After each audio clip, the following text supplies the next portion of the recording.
নমস্কার বন্ধুরা, আমার সবাইকে স্বাগত জানাই। আজকে আবার একটা রেসিপি নিয়ে চলে এলাম, ফুলকপি পার্শে। বন্ধুরা, আজকে রেসিপিটা বলার আগে তোমাদেরকে বলি, আজকে ভিডিওটা একটু মানে যখন তুলি বাম হাতে তুলেছি আর ডান হাতে রান্না করেছি, যার জন্য ভিডিওটা খুব মাঝে মাঝে কেঁপেছে। প্লিজ কিছু মনে করো না। যাই হোক, প্রথমে কড়া বসিয়ে দিয়েছিলাম, দিয়ে পার্শে মাছগুলোকে আমি ভেজে নিচ্ছি। পার্শে ফুলকপি খেতে খুবই ভালো লাগে। আর বন্ধুরা, একটা ব্যাপার বলি, আমার ওই যে ভিডিও স্ট্যান্ডটা একটু গড়বড় করছিল বলে এটা বাঁ হাতে করেছি, যার জন্য দেখতেই পাচ্ছ তোমরা। প্লিজ কিছু মনে করো না। আবারও বলছি, দেখো এবারে মাছ ভেজে তুলে নিয়েছি। তুলে নেওয়ার পরে যে তেলটা ছিল তাতে আমি আলুটা ভেজে নিয়েছি। যেহেতু অনেকটা তেল ছিল, যার জন্য আমি আর তেলটা পাল্টাইনি। কিন্তু তোমরা যখন করবে, যদি তোমাদের এই তেলটা পছন্দ না হয় মাছ ভাজা, তোমরা অতি অবশ্যই তেলটাকে চেঞ্জ করে দেবে। আর এমনি তেলটা দেখতে পড়েও যায়। যাই হোক, এবার আলুটা ভেজে আমি তুলে নিচ্ছি। ওই তেলে আমি ফুলকপিগুলোকেও ভেজে নেব।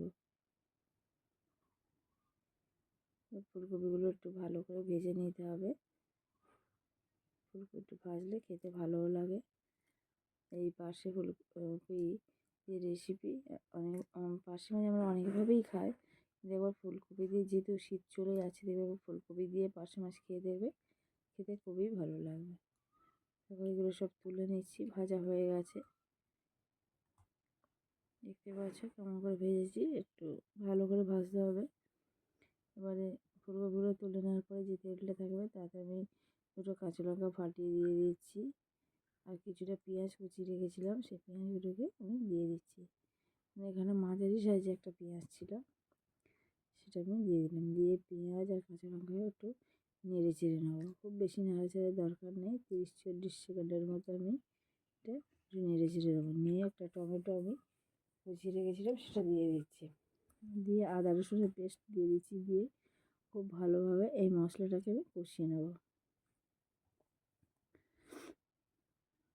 মশলাটা কষিয়ে নেওয়ার পরে ধীরে ধীরে আমি যাতে পুড়ে না যায়, সামান্য জলও দিয়েছিলাম। দিয়ে যে বাকি যে মশলাগুলো আমি সেইগুলোকে দিয়ে দেবো। দেখো, হলুদ গুঁড়ো দিয়ে দেবো, লাল লঙ্কার গুঁড়ো দেবো, আবার ঝাল লঙ্কার গুঁড়োও দেবো, স্বাদ অনুযায়ী লবণ দিয়ে দেবো।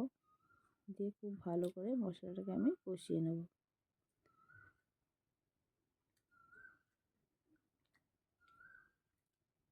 আর সামান্য জল দিয়েছি যাতে মশলাটা পুড়ে না যায়। দিয়ে খুব ভালোভাবে কষিয়ে নেব। ধনে গুঁড়ো, জিরে গুঁড়ো দিয়েছি।